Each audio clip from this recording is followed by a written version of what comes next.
It's strange how long we can stay in places that no longer fit us. Relationships that shrink us. Habits that exhaust us. Beliefs that once kept us safe, but now just keep us small. We sense it, the discomfort, the restlessness, the quiet ache that whispers, "This isn't right anymore." And yet, we stay.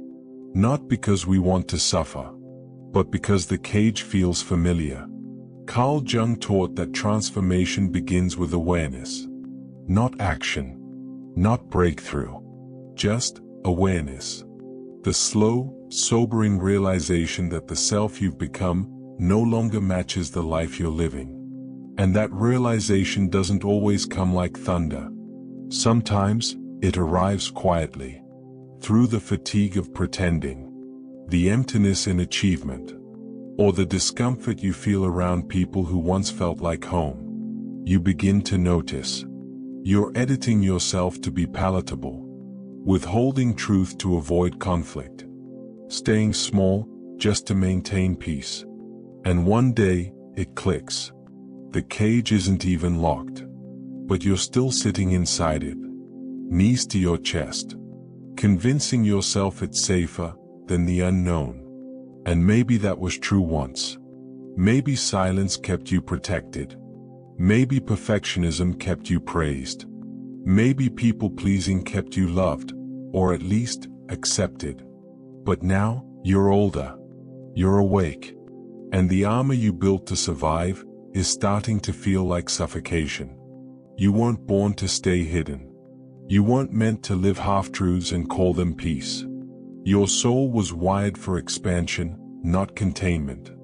But expansion is terrifying when you've been taught that safety lies in control. So you linger. In jobs that drain you. In versions of yourself that no longer hold your truth. In dynamics that force you to betray yourself, just to belong. And still, you dream. Even if it's quiet. Even if it hurts. Carl Jung would say, the soul whispers before it screams. The anxiety, the numbness, the disconnection. These are not failures of your mental health. They are invitations. Signals that your psyche is tired of the false self. That your inner truth is knocking, asking, "Are you ready to open the door?" But don't be mistaken, walking out of the cage doesn't feel like freedom right away. It feels disorienting. Like grief. Like guilt. Because once you leave, you'll have to face what you've outgrown. Release the identity that once gave you belonging. Lose comfort to gain clarity. And yet, if you stay, something in you dies. Slowly. Silently. You lose the sparkle in your eye. The fire in your gut. The sense that life has meaning beyond just coping.